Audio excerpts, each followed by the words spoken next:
La la la. Recording. La la. This- Hey, hey, hey, la la la. Hey, hey, hey. This You is know how what? loud we're gonna talk. You know what? I'm gonna talk like this, but I might talk different. But then what? But No. I might talk the same. You never know. I'm the wild card. Wild card, bitches. Hello, dig for bones.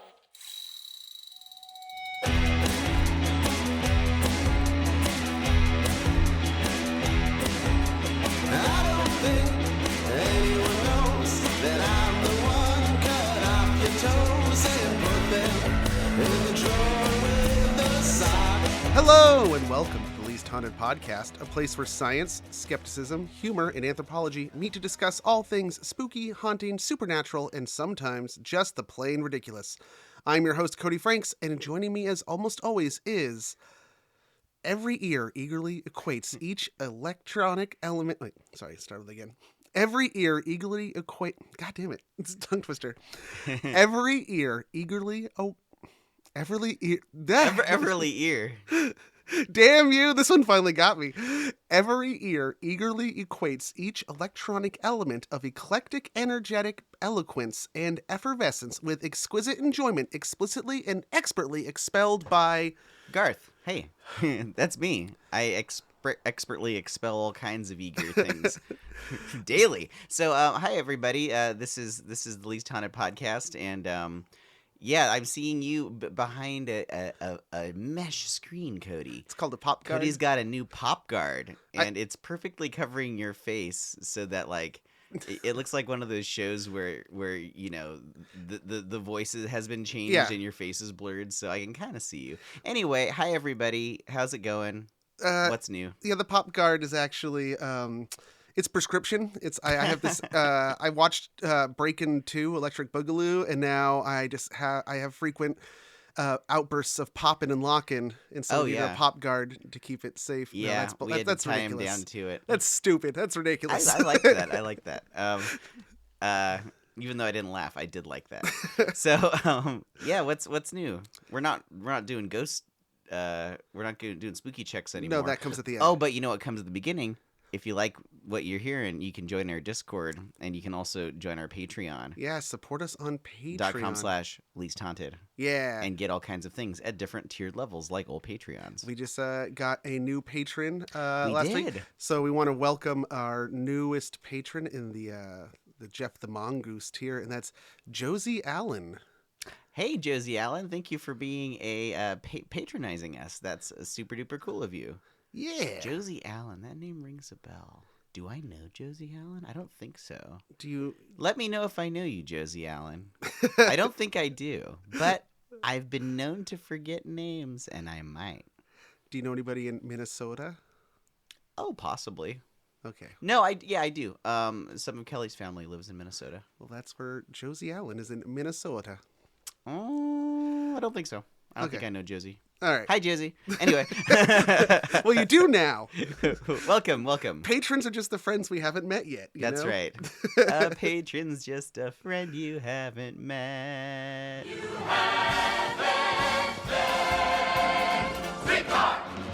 Today's topic is crystal skulls. Now, Cody, I know what you're going to ask me. Yeah. What do you know about crystal skulls, Garth, is what you're going to ask me. Like the script says, quote, Garth, comma, what do you know about crystal skulls? Hey, you must be psychic. Yes. Oh my gosh, I must have a crystal skull in here somewhere. I assume they are clairvoyant somehow. No, I was going to say, if you had asked me this before the Indiana Jones movie, I would have said, I have no idea what you're talking about. But now I can tell you, I have no idea what you're talking about. And even if, I learned nothing from that Indiana Jones movie. Oh, yeah. Probably I know less about crystal skulls than I did before. And I think after this, you will know more than the people who made that movie know about crystal skulls. Right on. All right. That's the whole point of this whole show. Just to like jump right into it and jump ahead. For starters, that movie, they're all running around Peru, right? They're Peru and the Amazon. Yes. No, the crystal skulls have nothing to do with South America. It's actually Central America. We were looking for Central America. Well, I'm sorry. You know, I was thinking about it, and we start off the very first Indiana Jones, Raiders of the Lost Ark, in Peru with the boulder and everything, right? Yeah. So they'd already done Peru. So, like, it would have been cool to see them in Central America. Yeah. Okay, well. so you know nothing about them. Okay. Well, let's start off before. This is how the show works, everybody, is I just tease you. I say, we're going to get started, and then I do another preamble, and then get started, and then there's another preamble, so you know what's coming. We need to start with a definition to get this kind of some okay. base definitions. When I say crystal skulls, we're specifically going to be referring to a series of human skull-shaped objects made out of quartz crystal that all allege to come from Central America, particularly Mexico and Guatemala, and to be associated with any of the major civilizations that arose there. So Toltec, Maya, Zapotec, and Aztec, and others. But mostly Maya and Aztec, as we will come to find out. So we're not going to talk about the endless number of modern crystal skulls that can be found at tourist shops, eBay, Etsy, Amazon, etc. Filled with vodka. Yeah.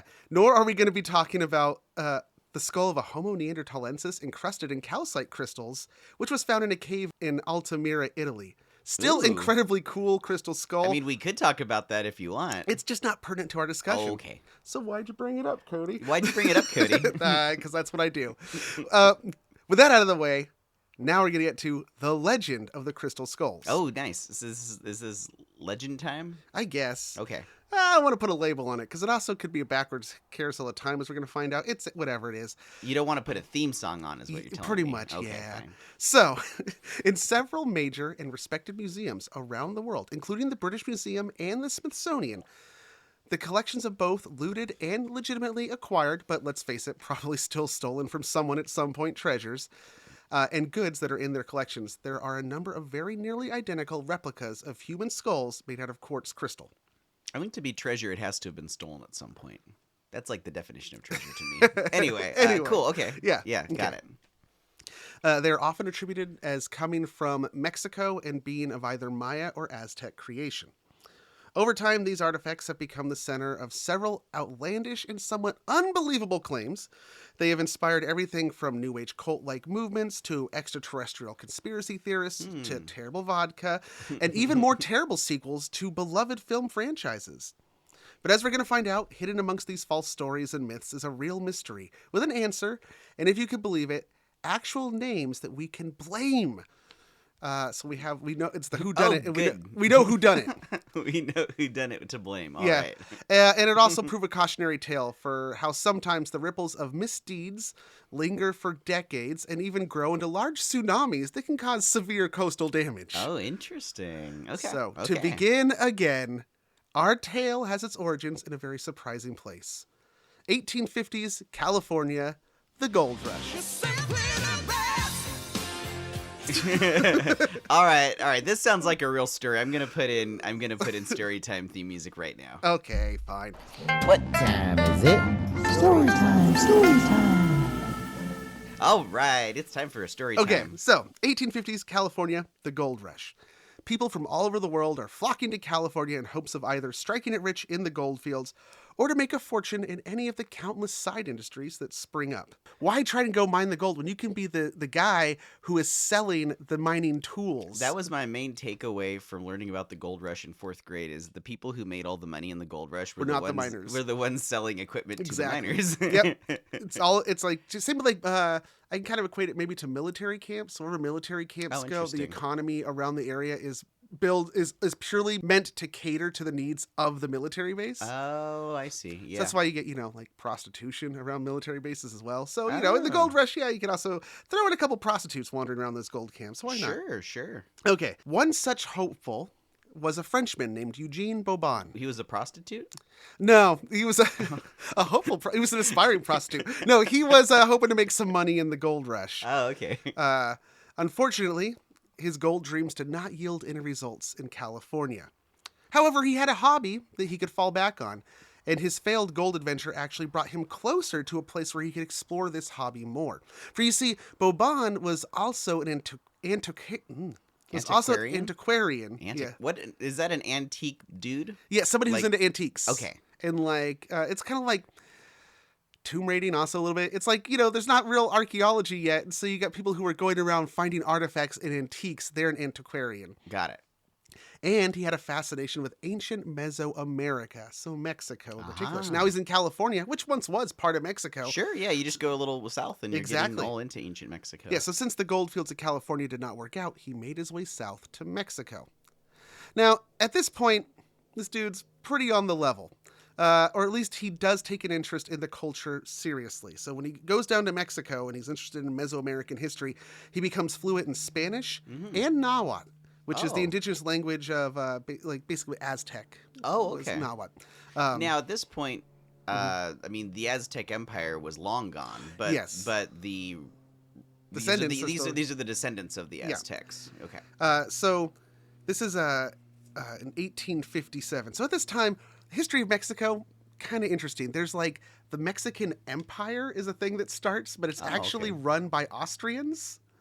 Really? Yes. Wow, this is all news to me. That's interesting. So the reason why, like, when you hear like Mexican ranchero music and it's like, oh, it's a bunch of accordions and like tubas and brass. Oh yeah, like mariachi music. Yeah. It's because it's oompa music. It is German oompa music. I always interpreted wondered in how all Mexico. those instruments that you hear, like if you like turn on the radio where we live, you get lots of like radio stations that it's have basically mariachi music. It's like, oh, this is all European instruments. Yeah, That's where that comes from. Yeah. So it's basically like Oktoberfest music through a Mexican lens. Yeah, Nice. which is pretty cool. But I'm digressing. Well, no, he's hearing this music while he's hanging out in Mexico in the mid-1800s. So in 1857, he becomes the official archaeologist to the court of Maximilian I, who was the Austrian emperor of Mexico at the time. Now, any students of history might also make the connection here that Vauban is French, and he's in Mexico in the late 1850s, early 1860s, just in time for something called the Second French Intervention in Mexico. Oh, okay. Or the Second Franco-Mexican War. It's a convoluted piece of history, but Cliff notes the French Emperor Napoleon III wanted to settle some kind of debts with Mexico, so he tries to invade, blah, blah, blah, Cinco de Mayo, blah, blah, blah. Right, okay, gotcha. Right? Every Cinco de Mayo, I look up again what Cinco de Mayo is and celebrating. it is not Mexican Independence No, Day. That's everyone actually assumes September, I think it's September 19th. I don't know, but is it's the not actual that, Independence yeah. Day. No, it would be like Americans celebrating the battle of, is it Lexington? What's the first battle of the Civil War that Oh, kicked gosh, off? I don't think know. it was Lexington. Maybe. So it'd be like yeah. us celebrating like because basically it's like one of the first major battles I in think their you'd celebrate war. the last battle, but okay. But the crux of it is that during all of this, Vauban, because he's already serving in the court of the Mexican emperor, basically, as his official archaeologist, he then somehow gets like roped in with the new guys coming in. So Emperor Napoleon III of France then like puts him in charge of, gives him a commission to, hey, start finding me Mexican artifacts for the Trocadero Museum in Paris, which is okay. France's first anthropology museum. So Oh. now he like was working for one emperor, and now he's working for another emperor who's like, hey, we get have me a the different goods. administration, but Yeah. all the same dudes are still there. All right, got Yeah. it. So in this capacity, though, he makes a lot of connections and acquires a lot of artifacts. In fact, he is seen as a legitimate archaeologist at this point, and is like rubbing shoulders with some of like the founders of the science. And he becomes quite the antiques dealer and trader.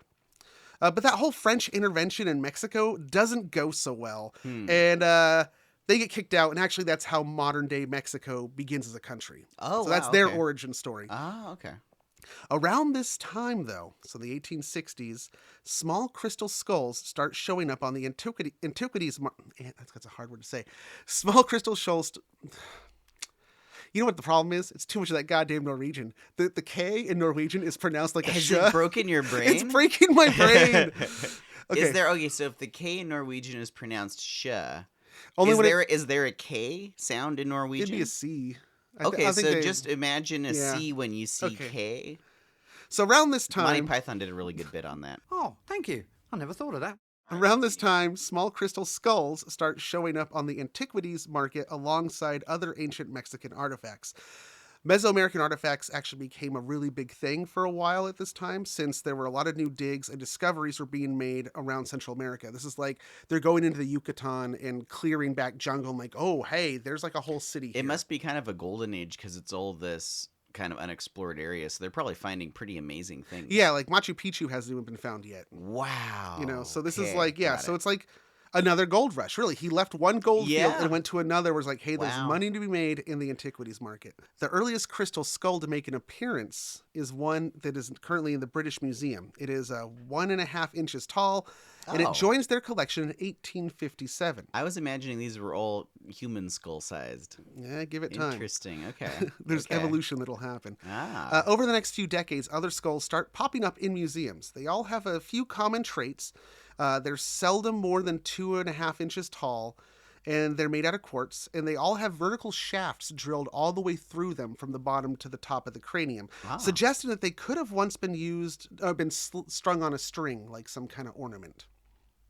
Okay. But they're definitely intriguing. Yeah. Since carving quartz crystal is especially hard to do with the tools and technology available to the Aztec and Maya. Not to say that they never did carve anything out of quartz. There are a few examples of cups and bowls made of crystal, but they are extremely rare and uncommon. Yeah, I would think that would be one of the hardest things to carve because crystals are the hardest metal, or the hardest, not metal, material. So, like, how do you cut crystal? Yeah. With a harder crystal? And we'll get back into this later. Oh, okay. This will come back up. I don't want to get too far ahead of myself. So, anyway, they're rare and uncommon. Any item made out of crystal. And so, of course, these skulls would be really good gets for any museum lucky enough to acquire them. Sure. By the 1880s, Bourbon had returned to France because of that whole French-Mexican thing not working out so well. Right. So he yeah. goes back to France. He was not as welcome in the new New Mexico. But he keeps in the new old Mexico. But he keeps up with his Mexican connections and continues to import antiquities from the area. His expertise was sought by museums to help authenticate parts of their own collections because they already knew there were a high number of fakes and forgeries going around. Oh, I'm sure. Yeah. And so that's where we're going to leave Bourbon for now. Okay. Now, here's where things kind of start to go off the rails a bit. Because these skulls were such rare and seemingly difficult to produce artifacts, people wanted to know how they were made and what their significance was.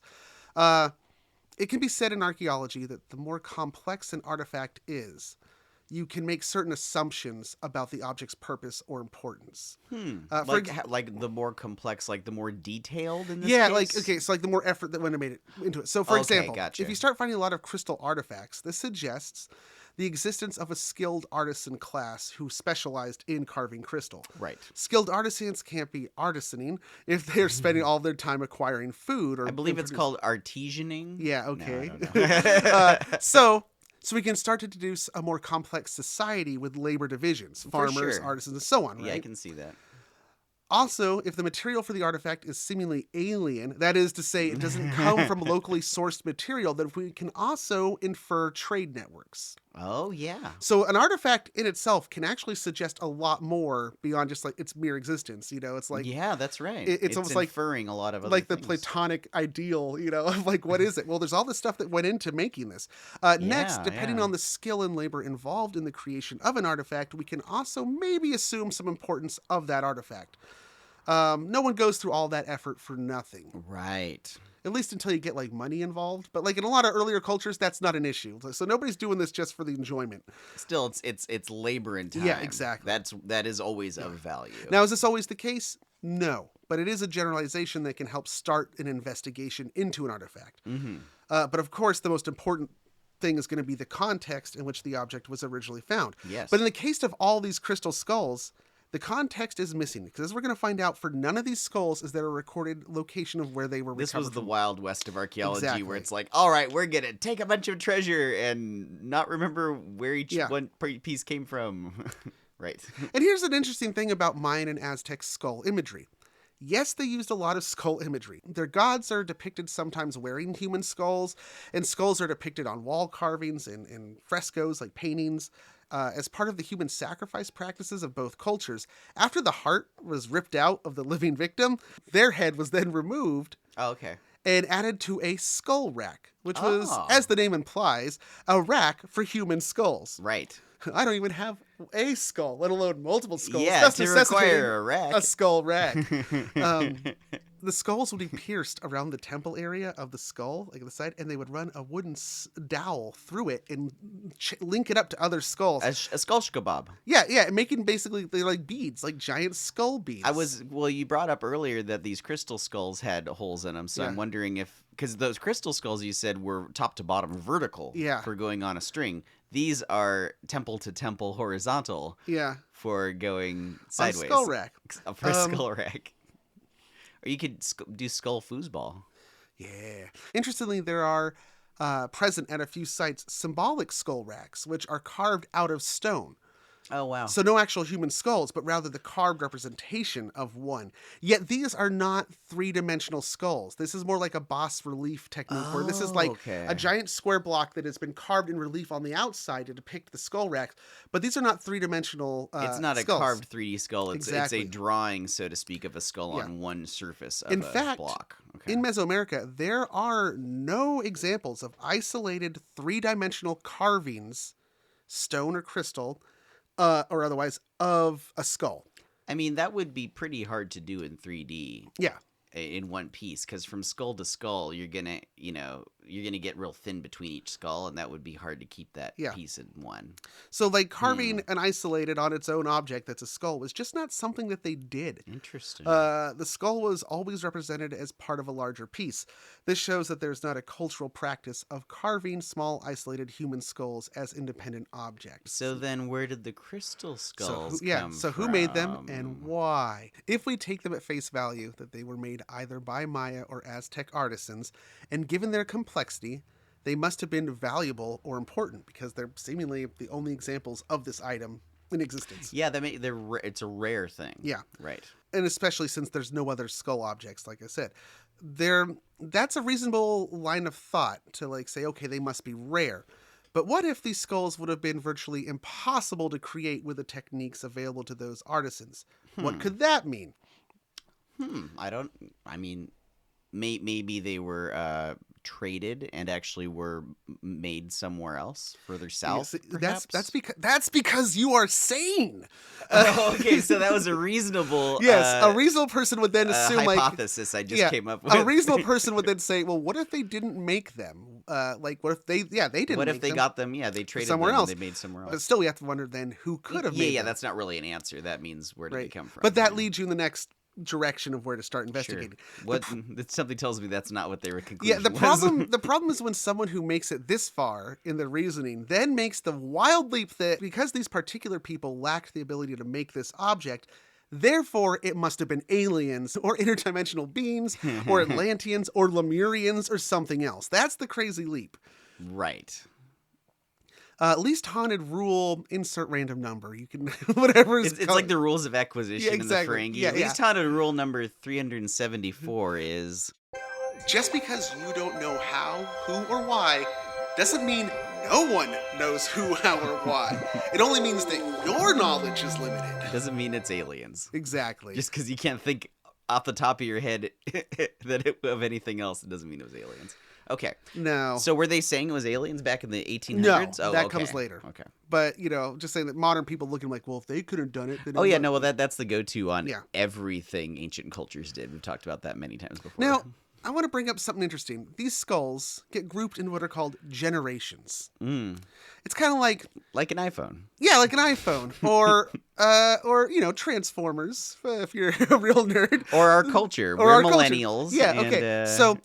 Generation 1 of these skulls, the OG skulls. Yeah, the TOS skull. Yeah. Okay. They're all about 1.5 to 2.5 inches tall. They all have that hole through the middle. Okay. And they all kind of show up around the same time. They're like the first ones to actually show up. Right. So it's interesting. The first ones to show up, coincidentally, all are similar. And they're the first. Okay. Right? And so the changes start coming as new ones are found. But it's like, what are the odds that you're going to find everything in the chronological order that it was made? Well, I was going to ask, does that make like sense? you, that does it completely. I mean, as you mentioned before, the most important thing that you can learn about an object is where it came from, the context, and we apparently don't know the context of any of these because nobody bothered to write it down. So, like, if they were found in an ancient city that was like, somebody took a machete to the jungle and hacked into this ancient city. It's like, well, what part of the city was it in? Was it in a chapel sort of a thing or someone's house, or was it buried in the... Yeah, I mean, that would mean a lot. So as these Generation 1 skulls start popping up, then we start getting Generation 2. The TNG skull. Yeah. The The TNG, next generation skull. Yeah. I was going to say the Data skulls. Yeah, the Data's heads everywhere. Yeah. Just disembodied heads. They get a little bit bigger and closer to proper human skull size. Oh, okay.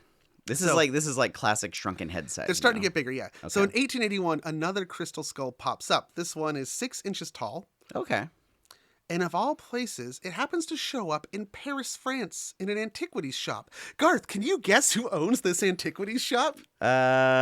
Paris, France, late 1800s. Probably somebody mentioned on the podcast before. In this very episode. It's Oh, our friend oh, Boban! Hey, there he is. It's Eugene Boban! Whatever happened to Boban? So he's still an antiquarian. Yeah. And now he's got a shop. And So- where did he say it came from? He just said it came from Mexico. Okay, nice And and so, specific, Mr. so Archaeologist. he tries to sell it in France in his shop, but nobody's interested. Huh. Like, so in 1886, he actually returns to Mexico. I guess they let him come back. Okay. And he brings the skull with him, and he takes it to the Mexican National Museum, and he tries to sell it to them. And they're convinced that it's actually made out of glass and fake. And they accuse Boban of illegally dealing in antiquities and a fraud. And so he's chased out of Mexico again. Get out of Malibu! Stay out of Malibu! And so then I'm just imagining he's sitting there across from like the head guy at the museum in Mexico, and he just like throws the skull at him and it smashes him in the head. Stay out of Mexico. Stay out of Mexico, Boban. So he then goes to, New York City. Oh, okay. and there he auctions off. What accent was that? What was that? It's from What We Do in the Shadows. Oh, okay, yeah. New York City. Got it. Okay. Or if you want to do your pace picante salsa, New York City. But anyway, he's in New York and he auctions off thousands of artifacts and manuscripts from Mexico.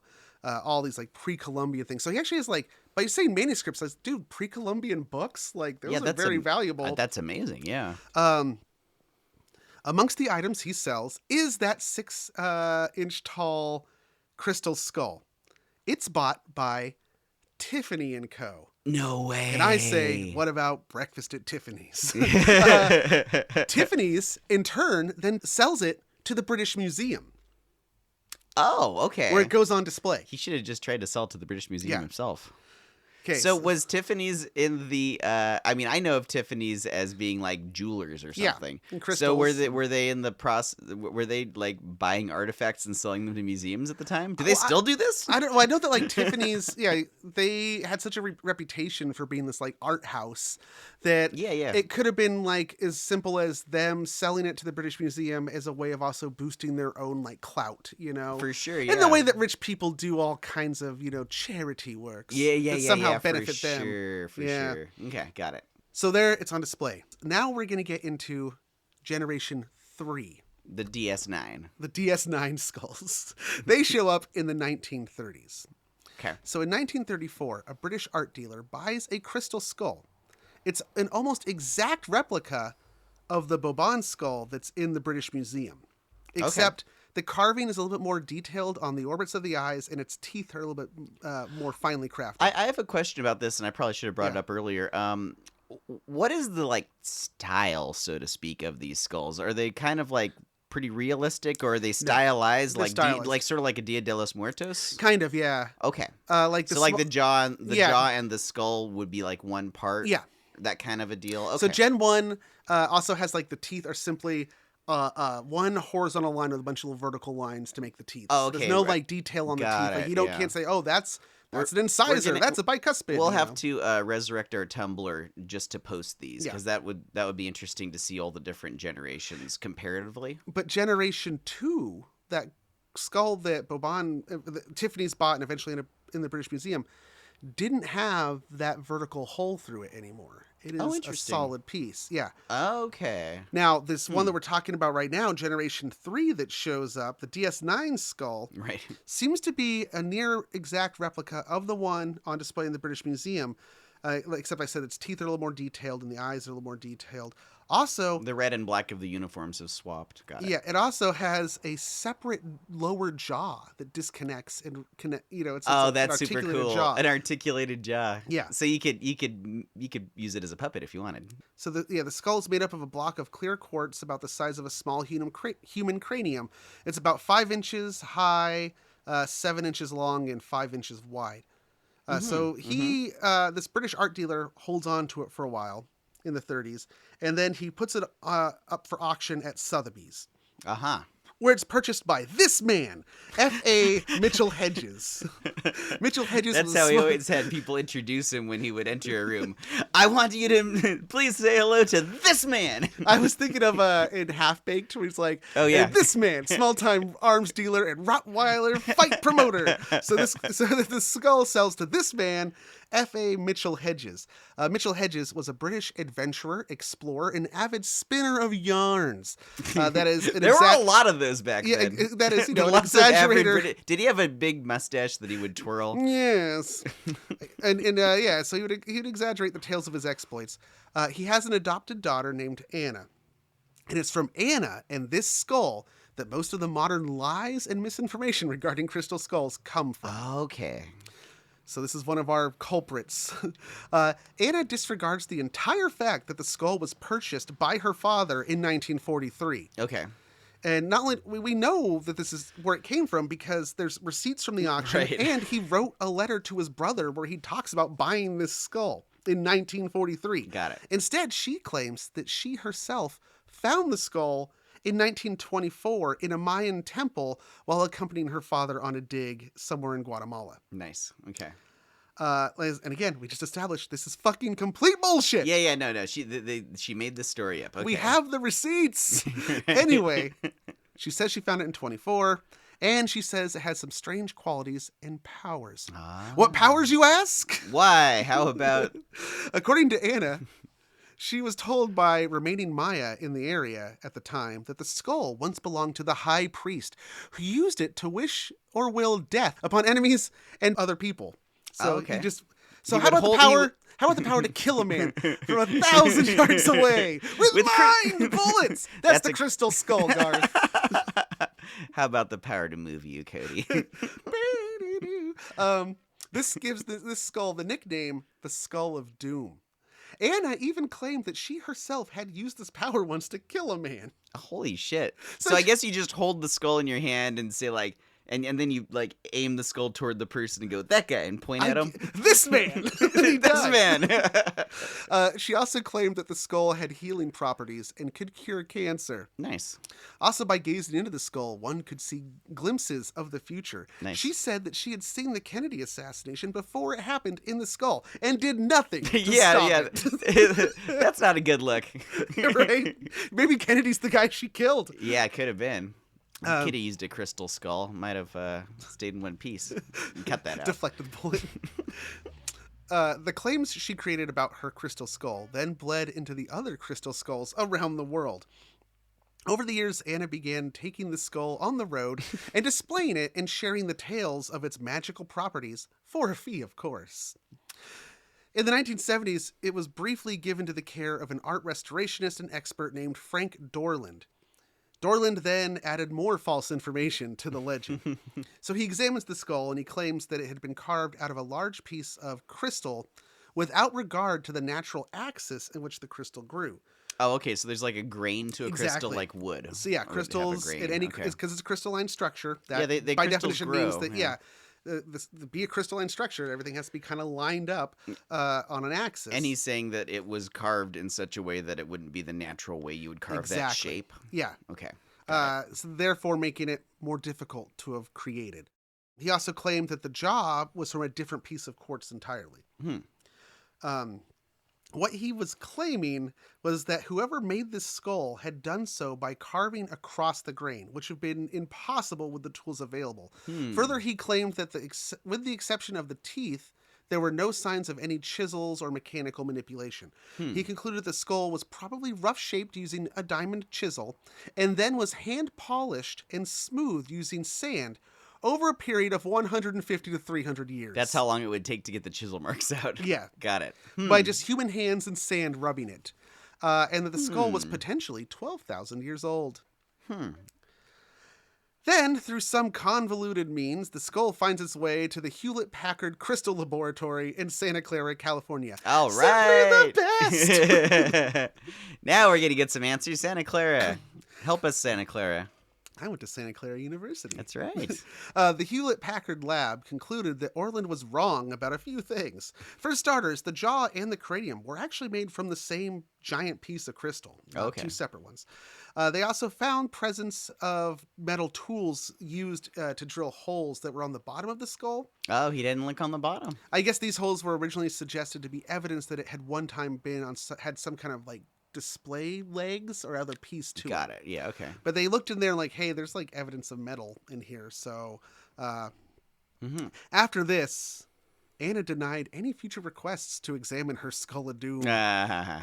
She died in 2007 at the age of 100. Wow. Her husband at the time still had the skull, and I think he might still be alive. Oh. I think he was younger than her. Hey, if anybody knows this guy, dear listeners, let him know we're interested. We'd like to find this skull. He might not want to talk to us in a minute. Oh, okay. Well, so when you approach him, dear listeners, just play up to this point. And okay, so we'll just do a fake sign off. All right, that's the episode, everybody. Good night. Say goodbye. Okay, so tell me about this guy, Cody. Oh, well, I mean, it comes up later. I'm just going to say that Okay. he's probably not going to want to talk to us because we just talked a bunch of shit about his wife. Oh, you never know. Anyway, so details about the Anna Mitchell Hedges skull of doom leached out over the years and helped build up the legend of other crystal skulls. And these claims can get fucking buck wild. Okay. And we're going to go explore some of these outlandish stories and get to the truth. But first, we need to dig for some crystal bones. Get to crystal bones. Don't worry, you won't break them with your shovel when you dig because they're made of crystal. I'm always breaking the bones when we dig for bones because they're made of bone. You gotta get that delicious marrow. Oh, yeah.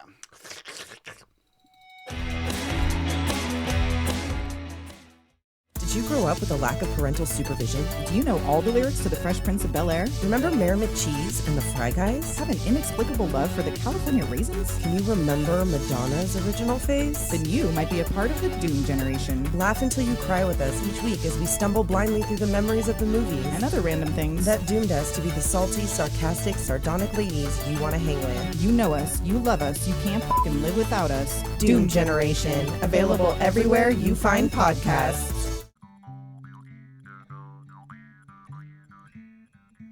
Do you like beer? Of course you do.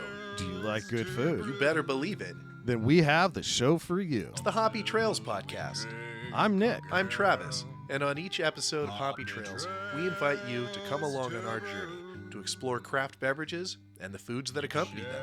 Check out Hoppy Trails on hoppytrailspod.com or listen wherever you find your podcasts. Connect with us on Instagram at hoppytrailspod or reach out to hoppytrailspod@gmail.com. We would love to hear from you. Come travel the Hoppy Trails with us, and remember to always say yes to the hoppy ending. Cheers.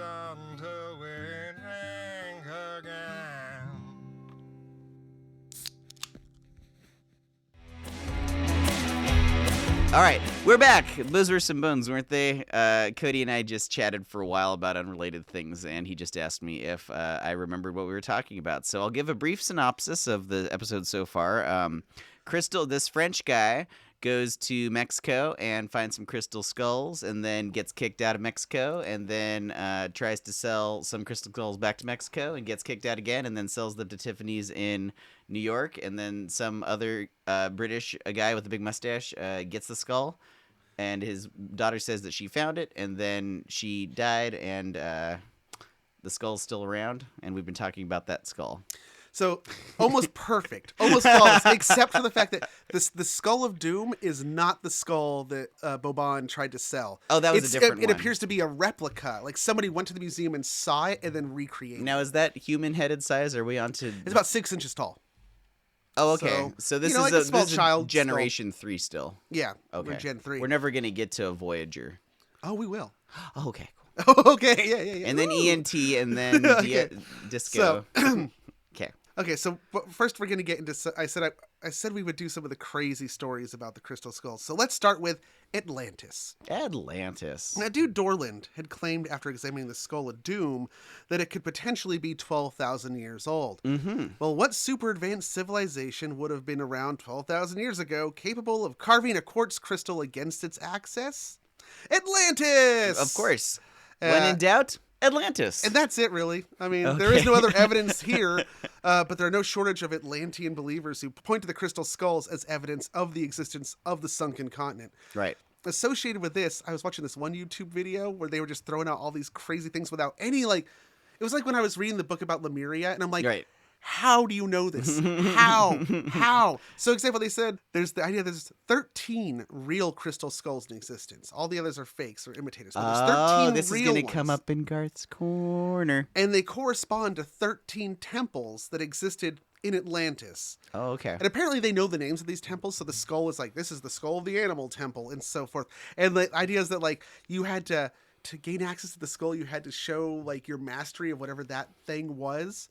That sounds really comic booky to me. It's just weird. Yeah. I like it. And then that's your like you're it's the like a owner Power of the Rangers skull thing. because you have mastered some Atlantean Yeah. harpooning ability or something. So not all of these 13 skulls have been found yet, but when they are, and they're brought together, something cool will happen.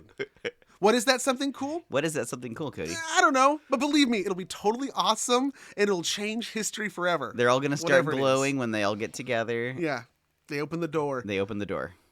There are claims that the skulls might actually be crystal hard drives.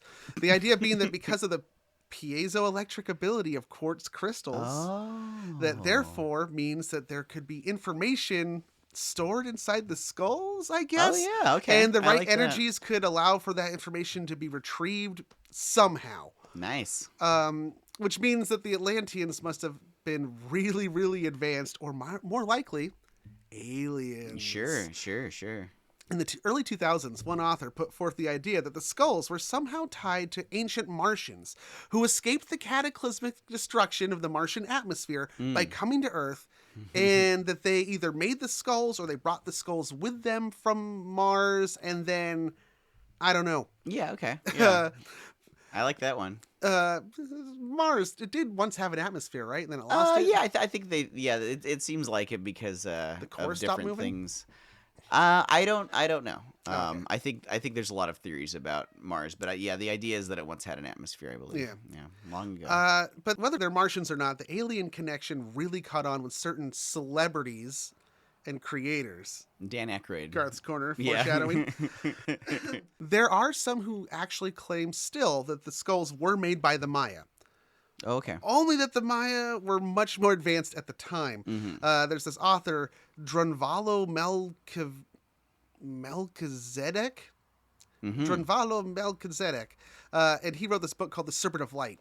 And in this book, he makes the claim that he himself actually came across indigenous Maya descendants who were in possession of crystal skulls of their own, and that they were still doing ceremonies at temples in the Yucatan, and that he had witnessed this. Interesting. And he said that their crystal skulls contained the souls of ancient Mayans who had entered into the skulls to await a time when their knowledge would be needed again, and the right people came forward. Nice. And I guess mastered the skulls. Yeah. and then Once you master that skull, man.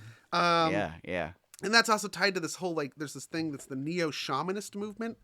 It's a bunch of people who claim that they're recreating ancient shamanistic, the real shit, man. This is what humans were meant to be doing. Are they making totems, or what are they doing? It's kind of, mixed. It's like a new age religion that's trying to recreate ancient religions that may or may not have existed, because we don't know exactly how some of these were practiced. And so they because they're ancient. Yeah, it's kind of like we talked about in the witch episode, how Wicca is a modern recreation. Right. Yeah.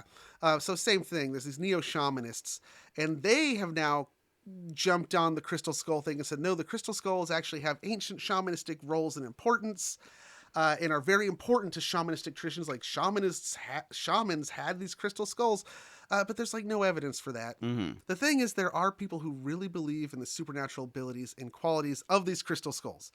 and damage has been done by these myths. Oh, okay. In the case of Anna Mitchell Hedges, she claimed that her skull could cure cancer. Hmm. We can't safely say that there's no one out there who at some point didn't try turning into a crystal skull instead of seeking medical Yeah, that's one of advice. those things that's Or any crystal. yeah, and really. anything that is going to turn someone away from better medical care Yeah. is potentially, And- it's not a good thing. And it seems you like know? a lot of these things associated with crystal skulls ultimately came out of Anna's stories, which we know were all bullshit. Yeah. And she was charging people to look at it. So we have the charlatan connection right there, where it's like, yeah, you fall into you are fair game for us to attack. Or let's talk about the cultural harm. These objects have been attributed to ancient and current cultural groups without regard for the truth. It's incredibly harmful to claim that a people were incapable of their own achievements and required outside help to accomplish everything they did, especially if you're pointing to something that they didn't even make and claiming, like, see, they didn't make this, which is true. Yeah, actually. But therefore, aliens had to have made it, Right, you're Yeah. first saying that they would have done it even though they didn't, but then saying they couldn't have. Yeah. So, Yeah, so it's just fucking racist. yeah. Also, lest we forget certain film franchises that were fucking destroyed. And, what about the social destructions that were inevitably probably caused by drinking some shitty alcohol beverages that are Crystal Skull themed? Well, we'll learn all about The that in harm. Garth's Corner. The Yeah. harm. But who really made the skulls? Why did they make them? Yes. And where did they come from? Yes. So here comes the truth. All right, part 3. The truth. There was no part 1 or part 2 of this podcast, but here's part 3. The Act truth. 3. Act 3. Crystal Skulls, a story in 3 acts. Yeah. Act 1. Mexico. Okay. Act 2. Generations. Act 3. Truth. Truth. This is the truth. Well, spoilers. Or at least as you should have guessed, they're all fakes. And the Generation 1 and 2 skulls can almost all of them be traced back to our friend Eugene Boban. Oh, did he make them? We're going to find out. Okay. Generation 3, starting with the Skull of Doom, all have a 20th century origin, Uh-huh. but are inspired directly by the earlier Generations 1 and 2. So ultimately, Boban, j'accuse! Careful historical detective work has been able to link almost all of Generation 1 and 2 skulls to Boban's door and his antiquities trade. There's a few they can't directly say came from him, but all the others, it's like they follow the paper trail. It's like, well, it was donated or found by this person, who bought it from this person, who bought it from Boban. They Got it. all eventually lead to him. Bought it from a friend Yeah. who... And he would have gotten away with it too. Well, actually he did. Yeah, I was going to say he did. I mean, he was long dead before this story falls apart. I think that counts as getting away with it. Which brings us to when it does fall apart, which is 1992. Ah. Enter the Voyager skull. Garth, here's your Voyager. Oh, Generation 4. So, there's an anonymous donation made to the Smithsonian of a life-sized, or at least the size of a football, American football, not soccer ball, crystal skull. That's This almo- one that's is unique, bigger though. than a head. It's bigger, Yeah. and it's also unique because this one appears to be hollow. Oh. Like, the back of the eye socket goes into the skull, and it's like a hollow container. Is it now? I always think of crystals as transparent. Is this transparent? All these crystal skulls, because they're quartz, they are either transparent, translucent, maybe? Yeah, or some are more opaque, like a milky colored. Got it. I think the first one in the British Museum is a milky colored quartz. But yeah, because quartz runs the whole spectrum of, like, there's even rose quartz. There's pink ones. Right. And yeah, so. But I think for the most part they're either milky colored or clear, which is why they're so special. So this skull we'll call it the Voyager skull now, just because. So it shows up at the Smithsonian, and it has a note attached to it from whoever donated anonymously, claims that they bought it in the 1960s in Mexico. Now, the Institute did the smart thing and decided to investigate the authenticity of the artifact before it's the just, Smithsonian. putting it on display. Yeah, good idea. This led to a joint investigation with the British Museum on their own crystal skulls. So basically, like, their researchers were like, well, let's compare all these skulls. Has anybody brought them all together? The 13. Don't do it! Don't do it! And, like, actually looked at them, right?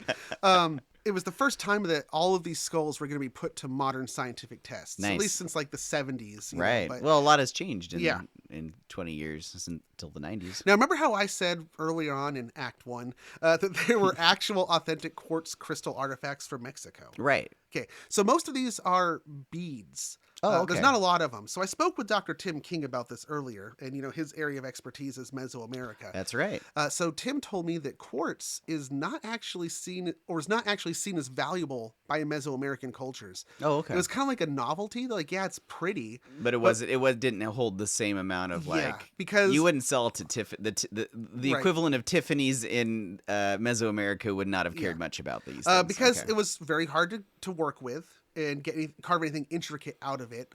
And anything that was made was probably anything that was delicate would have been very delicate and probably broken very easy. Oh yeah. So they didn't really have much use for it beyond small things like beads. Mm-hmm. They were much more interested in jade than they were in quartz. Like Interesting. jade was the real important thing to them. Mm-hmm. So if we were seeing some jade skulls, then we could start talking. Right. Right. Okay. But aside from the beads, there are a small number of quartz goblets and cups. One such goblet comes from Oaxaca Oh, cool. in the highlands. And using that particular Oaxacan goblet, which they actually had the context and the provenance of, they could say this is where it came from. They used that as their control. And so they looked at it under electron microscope and x-rays and all kinds of, science. and so they were able to look at it and see evidence of how it was manufactured. Then they could take the skulls and submit them to the same tests and see if they matched up. Nice. Right? Okay. That's great. So what did they discover? So what they found was that on the goblet, there were tool marks, or striations is what they call when you look at like microscopic scratches or striations. Yeah, striations. Yeah. Like when they look at bullets for ballistics testing, you're trying to match up the striations on the bullet left behind by the barrel of the gun. Same kind of that's idea. how they match up the bullets with the gun. Exactly. Right. So the striations on the authentic Oaxacan goblet were irregular and ran in multiple directions. The skulls, the striations were all uniform and moving in the same direction. It sounds like it was made by a machine. What does this mean? It means the skulls were carved using a rotary grinding wheel. Nice. Something that wasn't done before the 19th century. Right. So a rotary grinding wheel would be like a lathe? Or it'd rotate, but you'd always have the chisel angled in the same direction. Yeah. Well, no, it's like a grinding wheel. Like in your current shop, a grinding wheel is something we would probably use to sharpen, like a chisel. It's usually it's like a wheel. Yeah. It's usually made of like some kind of coarse material, like sand, almost like a sandpaper, but like more dense. Oh, and okay. it spins, and you like put the thing against it. Oh yeah, I have one of those. Yeah. But or a Dremel tool. A Dremel tool also Yeah. counts as a rotary grinding tool. Okay, that makes sense now. Yeah. Because I was gonna say I could see them doing it with a Dremel tool, but like a rotary grinding wheel, how would you like make a complicated shape? But something that's a Dremel tool, that's like you hold it in your hand, then you just carve with it. But in the 1800s, it would have actually been a wheel, and they would have just had different sized wheels that they could hold it That's against. amazing, Yeah. and they actually made complicated shaped objects with that kind of equipment. Incredible. Yeah. Starting in the 1800s. Okay. Chemical analysis even found traces on some of the Generation 3 skulls of synthetic grinding aggregates that were not used until the 20th century because they didn't exist prior to the 20th century. Well, that's some good forensics. I love it. Other evidence that was found showed it was not of ancient Mexican origin was the presence in some of the quartz of small green iron chlorite intrusions. When they looked at it under x-rays, they found these little inclusions inside the crystal. So from the outside, the crystal looks clear, but if you got real close, you would see these little green worm-like shapes in it. And so in mineralogy, it's an incredible and interesting and complex science, Garth. Oh, okay. Minerals, no doubt. Minerals, stones, crystals, they all contain trace elements that are unique to them and where on Earth they formed.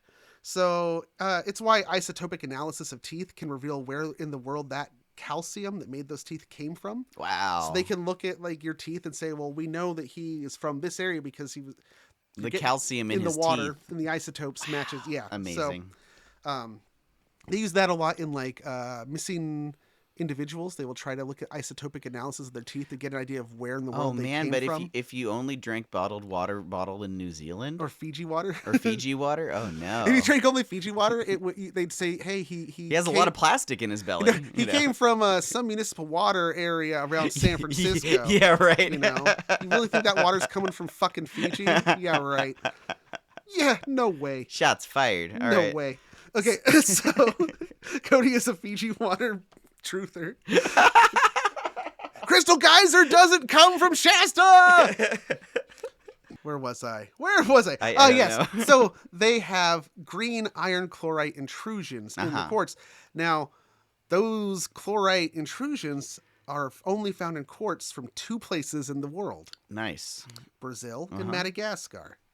Probably Brazil, I'm guessing, would be. Because Well- Madagascar is pretty far away.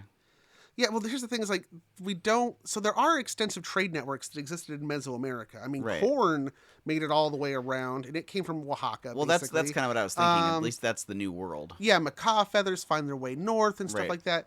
But we don't find any other like signs that they were trading crystals from Brazil into Mesoamerica. Because also the Oaxacan goblet had no inclusions in it, so we know that that's local quartz. Got it. But quartz in Madagascar and Brazil was commercially mined and sent to Europe and other international locations as a raw material for gem dealers in the gem trade in art houses in the 19th century. For example, like if you went to Mexico today, no, or better yet, let's say the Southwest. All Okay. that turquoise in the Southwest, Right. none of that comes from the Southwest. Really? That turquoise is coming most likely from Turkey, So which is actually where we get the name, the word turquoise from. So why is turquoise? Is it just really popular in the Southwest? There is some down there, but it's not like of the quality that you would be using for. But like, these- why is and it, on a commercial scale? Why do I think of turquoise when I think of the Southwest? Then why because is it so popular? because there was turquoise, and then it became so associated with tourist. Then they started trinkets importing their turquoise to meet demand. Exactly, and to Nice. meet demand and get a consistent quality of turquoise. Right. Oh, that's Because also, crazy. the color turquoise isn't just the turquoise ones you're thinking of. It's actually a whole wide spectrum. There's like turquoise that is more brown, and there's turquoise that runs almost to a red color. all called turquoise. Yeah. It's actually because now we're getting out into the weeds again. We're not supposed to be talking about turquoise. It's quartz. But everybody's gonna get so mad at you. the word turquoise is derived from a misspelling of Turkish, because there's a lot of turquoise that was commercially mined in Turkey and shipped around Europe in the past. And so eventually the name of it came from Turkey, the Turkish, became like the word that was used for this mineral. I think it's actually an alum. It's some form of aluminum. It's an aluminum with some kind of other mineral mixed in. There's a great band from New York called Turquoise, which I like a lot. I saw them live. They were awesome. Like, for example, ruby and sapphire, yeah. same goddamn thing. What? Yep. They Wait, are both. but I like you use Duolingo, and there's a Ruby League and a Sapphire League. How Are you about- telling me how that I'm about- in the same thing? How about emeralds? Same thing. But those are green. They are all. You're telling me that ruby and emeralds are the same thing?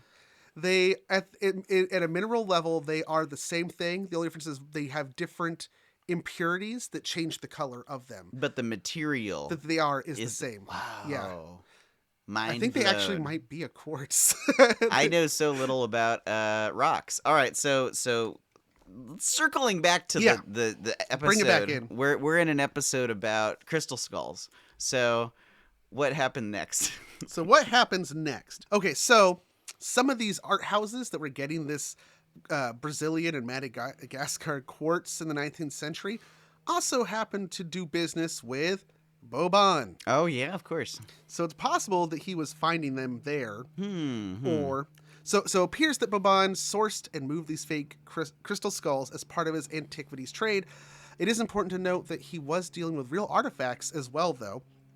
Other items in museums that came from him have been authenticated. Also, he was at one time himself tasked with helping museums identify frauds, Wow. which also made him the perfect person to perpetrate fraud. Yes, yes. So it's a case of someone who is a legitimate. It's someone like, who it's is like a reverse Catch Me If You Can yeah, story. it's like someone who is legitimate, abusing their legitimacy and the trust that they have for their own gain. Boban himself once wrote quote, numbers of so-called rock crystal pre-Columbian skulls have been so adroitly made as almost to defy detection and have been palmed off as genuine upon the experts of some of the principal museums of Europe. What does adroitly mean? Adroit? Adroit is like savvy, like knowledgeable. Oh, savvily made. So they're like so crafty. Craftily made. Yeah. Got it. If you say somebody is adroit, like, to be adroit means that if you go to a situation and you're easily able to pick up on, like, read the room and fit in, then you're an adroit person. You know? They usually tell, like, investigators, like, being adroit is a key trait that an investigator should have, because you could just kind of blend in and fit in and read the room. I'm not sure if I'm very adroit. But there he is, like, pretty much just wink, wink, nudge, nudge. You know, Yeah, that says a lot, that quote, yeah. But then his skulls, in turn, inspired the following generations. In 2008, Anne Mitchell Hedges' widower allowed the Skull of Doom to be analyzed once again for a Smithsonian Museum documentary on the crystal skulls. It was found that the skull had been carved by a high-speed rotary wheel and was most likely created in the 1930s, right around the same time that it first appeared. So I guess a good response to that would be, well, the ancient Atlantans had rotary wheels. I guess. They also, on some of them, there were some French researchers who used a crazy, it was like, I barely understood the science, but apparently, like, the crystal can have trace amounts of like water in it. Even though it's like a crystal, they could find like water bubbles. Yeah, or like impurities. Like, oh, there once was water involved. Like that. Okay. And they were able to use like spectrometers to examine that water, and they found traces of like they could tell that the water itself was like from the 19th century. I don't know how. Yeah, I have no idea how. Were they carbon dating the water? It was some kind of weird, it was some kind of isotopic analysis. I barely understood it. Okay. But just know that smarter men than I have, an example, smarter people. So a lot of this research I took from an article written by Jane McLaren Walsh. She's an anthropologist at the Smithsonian's National Museum of Natural History. Okay. And it was her who took part in that investigation into all the skulls. So she is like the crystal skull expert. Wow. This is her thing. So according to her, though, she concluded that Generation 1 skulls were probably actually made in Mexico out of quartz sourced from elsewhere, as was common at the time. And they were probably made very close to when Bobon first purchased them from those artisans. But they were using modern techniques to do it. Right. Because at that point, Mexico would have had more of a skull, like you already have like you said, the Dia de los Muertos skulls. Yeah. That's kind of what these resemble. So they already kind of have this idea of like, oh, we're making little skulls. Why don't we make these skulls? Right. Europeans are buying crystal trinkets out of our little shops. Yeah, we're making these for export. Exactly. Cater for the audience. So he probably got those.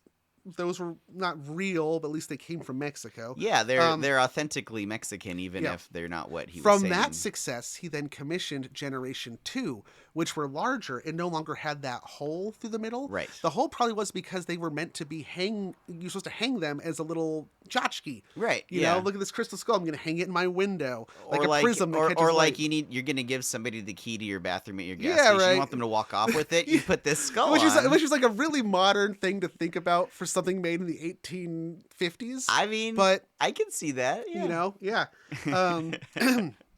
But that's why Generation 2 are starting to get larger, more intricate on the eyes and the teeth, and they no longer have that hole. It's because he is now commissioning probably European art houses now who are still getting their quartz from because like our workable quartz of that size is only coming from 2 places in the world anyway. So that's, why. Anyway. Nice. Okay. Then Generation 3, though, are imitations of the ones he had made. And that's where the Skull of Doom comes from. Got it.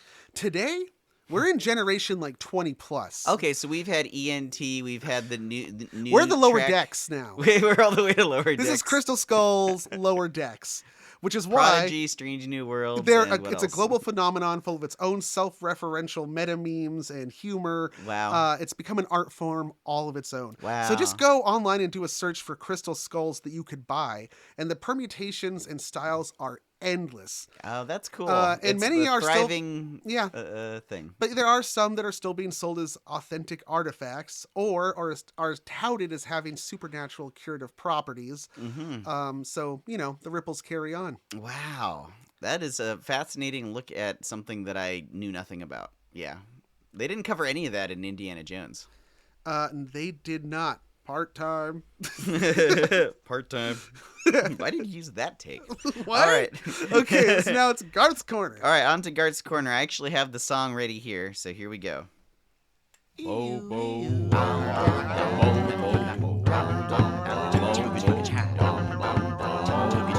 I was walking around in my attic last night and I found this crystal skull and it was shining.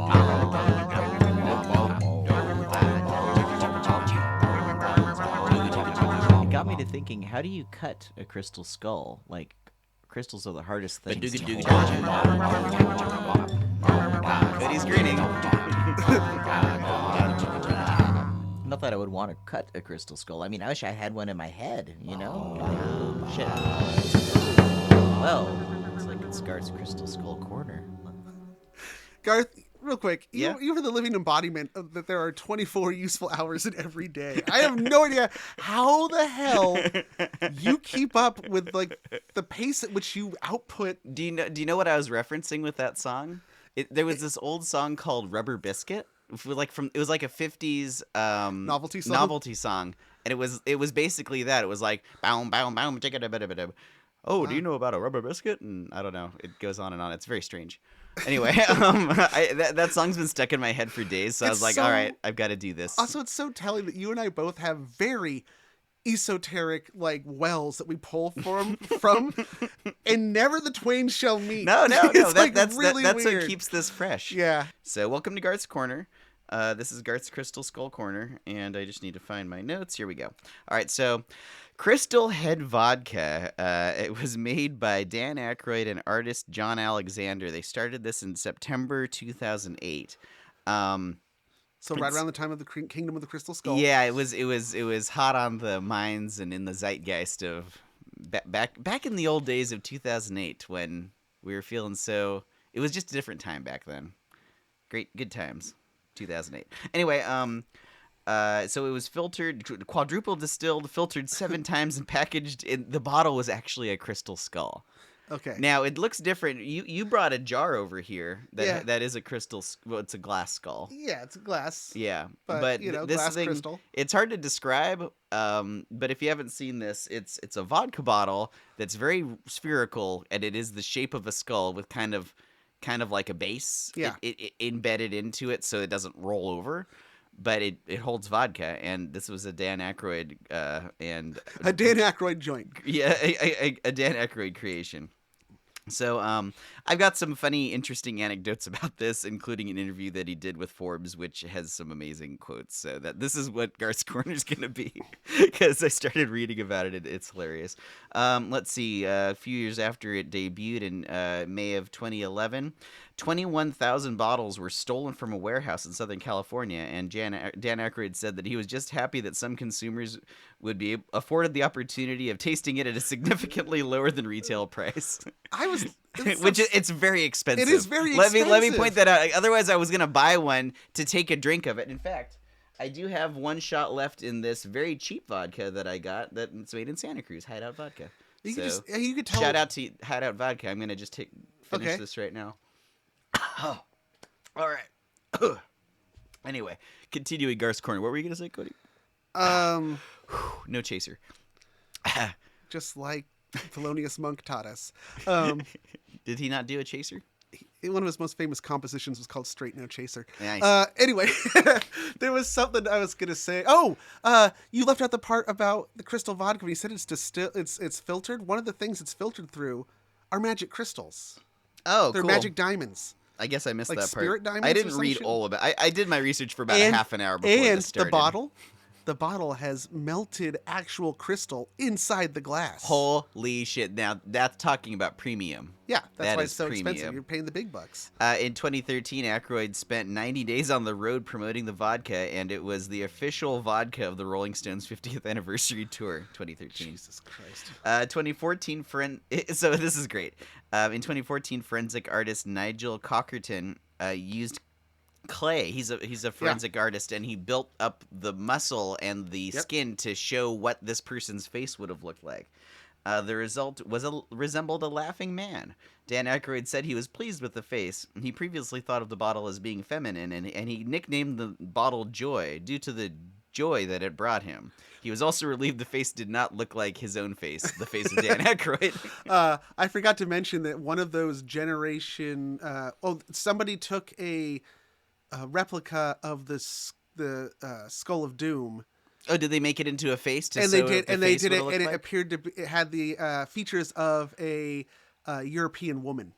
Oh, they said so. If it was copied off of a real skull, it would have been a European skull. Interesting. So you can retroactively do that. That's something I didn't really know about till I read this. Like, that's a thing forensic scientists can do, and obviously they can't create exactly what a person's face will look like, but the skull is the underlying structure, so there's muscle and fat. I've always wanted to do an experiment of having a 3D printed version of my skull given to somebody who doesn't know who I am and have them recreate it and see how close. Great. But we do have evidence of this has been done with unidentified, like John Does and Jane Does, like bodies that they find skulls and remains. They don't know who it is.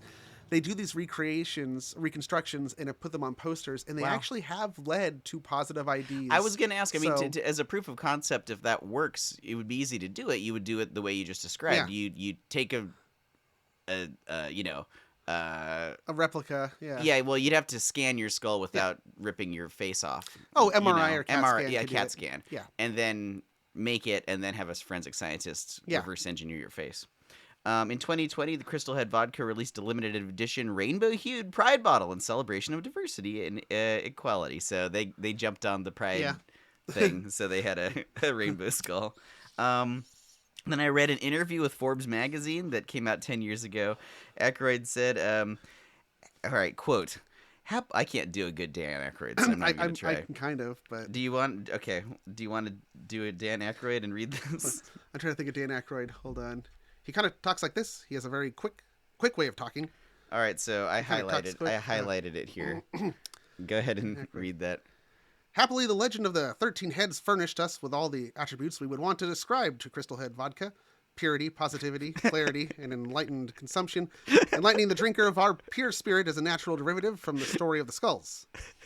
I just love Dan Aykroyd. So he mentions the 13. Yeah, exactly. That's what when you said that, I was like, oh, he's into, because of course he's into all that. He's Dan Aykroyd. No, so Dan Aykroyd, when they made Ghostbusters, they had to he believes in ghosts. They had to rein him in.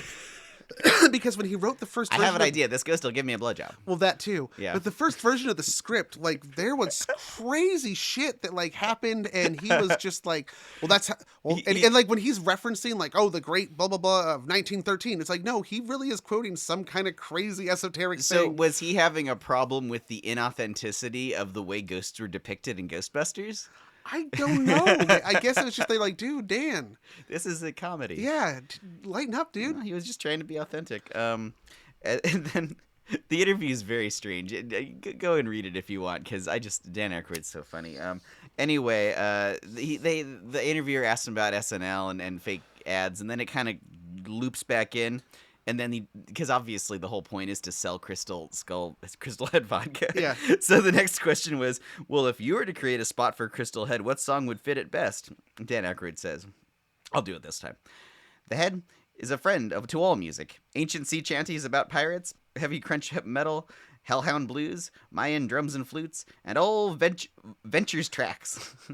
If I were to cut a TV spot, I would depict our government manufacturing process. It would be silent, except for the sound of our first pour after distillation and filtration through our cone of Heckermeyer white crystals. The resultant satin finish is all natural, and the only sound would be to hear that of purity. So he's describing to the interviewer what ad he would do for the thing that he probably has done ads for, and it's going to be a completely silent commercial. showing At the very them end, making there's it. the sound of the purity. The purest fucking sound. Provided you're listening Rock to on it. Dan Aykroyd. Oh All my right, well, I'm God. going to bring it all. I'm going to combine all this together now. Perfect, because that was the end of Okay, Kurt's Corner. so as we know, Indiana Jones and the Kingdom of the Crystal Skull. I barely remember this movie because I saw it once. And Okay. There were skulls, but they were elongated. But Yeah, and they it were was like aliens, and it was we had a clip in an earlier episode about No, they were interdimensional beings. Yeah, they weren't really aliens. exactly. That It's was the only way that George Lucas could get Steven Spielberg on board. Well, he called Steven Spielberg up as they were making the movie to inform him they're not aliens now. Oh, They're see. interdimensional beings. Yeah, there's a clip of it in that documentary. Yeah, and Spielberg was like rolling his eyes, Just, okay, explaining fine, it. whatever. Whatever, George. Yeah. Well, then also that same year, Dan Aykroyd creates the Crystal Head vodka. Right. Now there's a connection because Dan Aykroyd was in one of the Indiana Jones movies. That's right. Oh, hold on. Don't tell me. Because I remember seeing that and not quite recognizing Yeah. it. Then I heard about it later. All right. Just give me a second. We'll edit it out if I take too long. But I do remember him wearing like a explorer's outfit. It's, And he has very like quick. one line. I think And it's was not it a the close-up. Was it the Oh, I know. Okay, so it was the beginning of Temple of Doom Yep. when he's going out to the plane. Yep. Ah, Dr. Jones. I'm Weber. I spoke with your assistant. We've managed to secure 3 seats. But there might be a slight inconvenience as you will be riding on a cargo full of live poultry. Is he kidding? Madam, it's the best I could do at such short notice. And like you can hear his voice. Yeah. But you only see him far away talking to Yeah. Indy, and he's like explaining a bunch of stuff to Indy as Indy rushes to the plane that turns out is the Yeah. plane of the bad guy. So that was Dan Aykroyd. So we know that Dan Right. Aykroyd knows George Lucas and Steven Spielberg. Right. Do you think that maybe somehow he talked to George about his crazy theories and that led to the Crystal Skulls being the focus of Indiana Jones and the Kingdom of the Crystal Skull? I totally see that happening. And now, to tie that back to the original topic, the original Crystal Skulls, Oh, okay. the very beginning of the first Indiana Jones movie, he is Ni- trying to steal a gold idol, right? And then who steals it from him? Belloc. But Was it that the name of the French yeah, but dude? that Oh, okay, but that's not what you're that's gonna not say. that's not the connection. Okay, the got it. connection is that the idol that he steals is modeled off of loosely modeled off after an actual artifact, Oh, okay. I It's in didn't a know that. museum. Yeah. which appears to show a woman who is giving birth. Oh, okay. Right?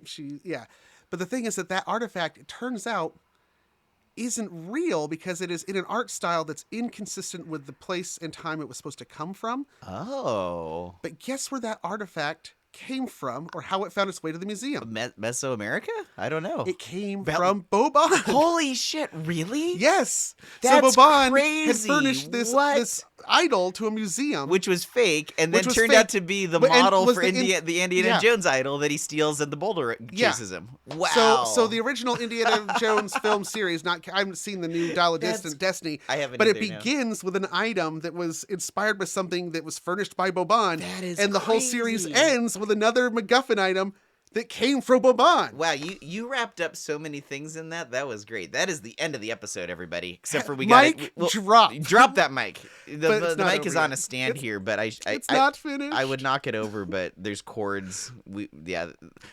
Proverbial mic is dropped. All Yeah. right, so that was the episode, everybody. But we do have a little bit of housekeeping to do. So Well, we got a spooky check, our first ever spooky check at the end. Oh, right. Okay, cool. And this actually comes from an audience member. This is our first audience spooky check. Should we do the least haunted the super patrons, the monster squadron? Should we do them next, or should We'll do them after the spooky check.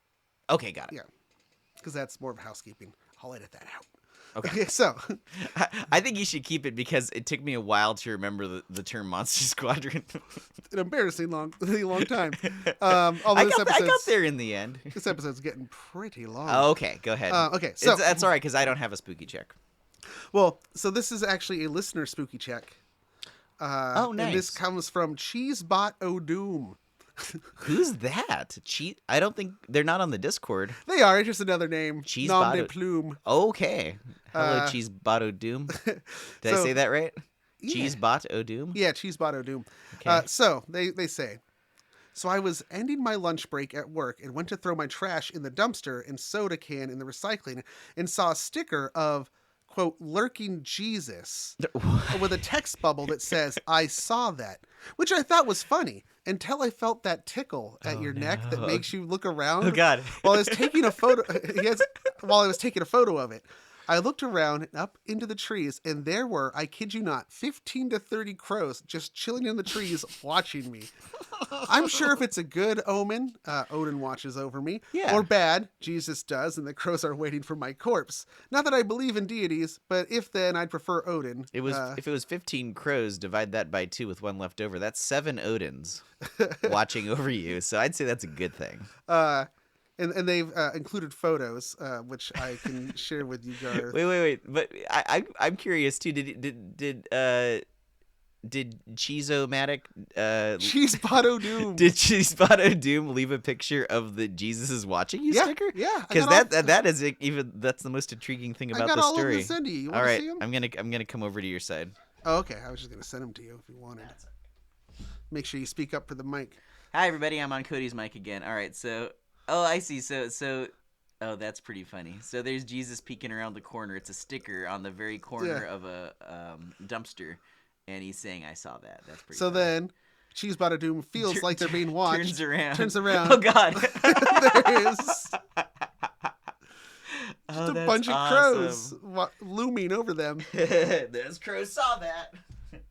Nice. Now that is a spooky check. I mean, it's spooky, not supernatural, but spooky. No, that totally qualifies. Especially when a group of crows is called a murder. That's right. You were at the scene of a murder, and Jesus saw everything. Cheesebotto Doom, thank you so much for your contribution, and we're hoping to get more spooky checks from fans and listeners of the podcast. So speaking of, thank you for being our first. That's our first listener-contributed spooky check. And speaking of thanking listeners for their contributions, forgot to mention that Garth's moniker this week was submitted by Ken with 2 N's. Oh, did he do the whole thing?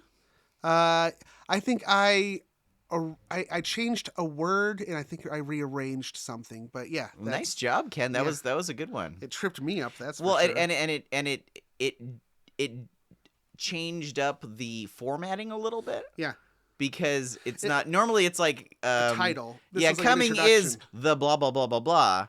It actually started a little differently. So yeah. Good way to think out of the box, Ken, with 2 N's. I've got another one that I've been saving that was submitted by Dr. King, but it's not so much alliterative as it's like a rhyming hype for Garth. Nice. So yeah, I mean we've always done alliterative, but I'm all about expanding the form. Yeah. So yeah, let's do it.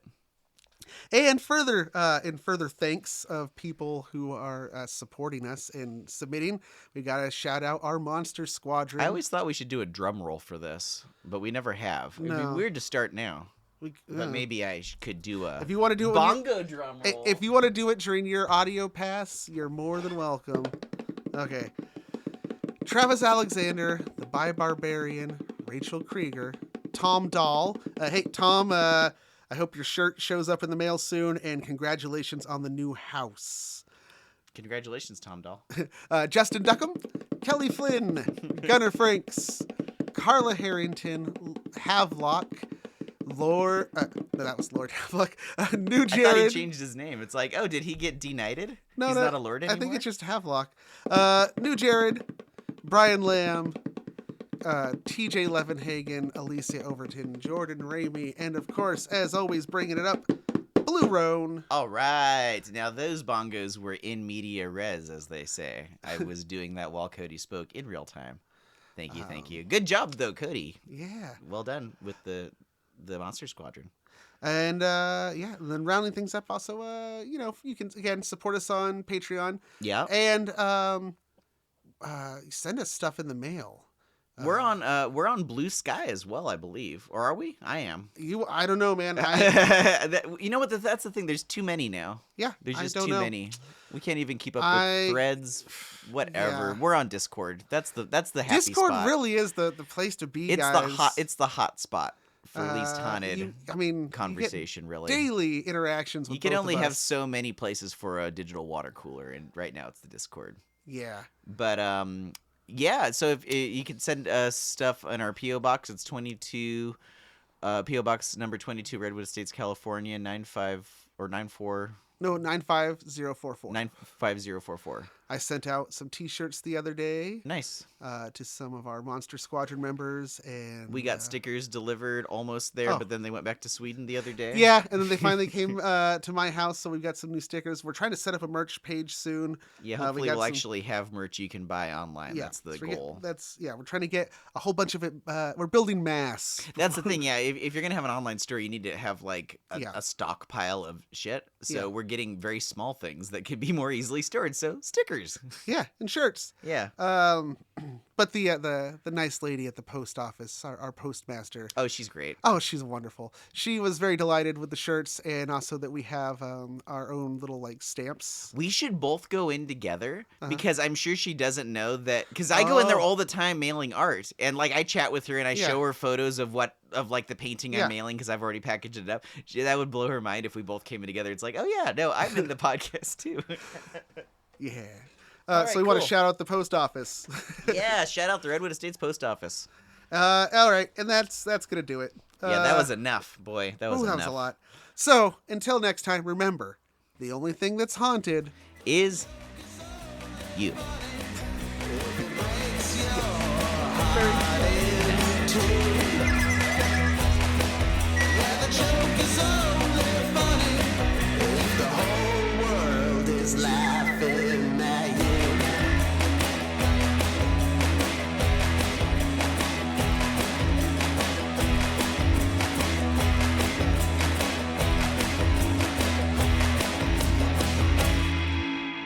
Say goodbye.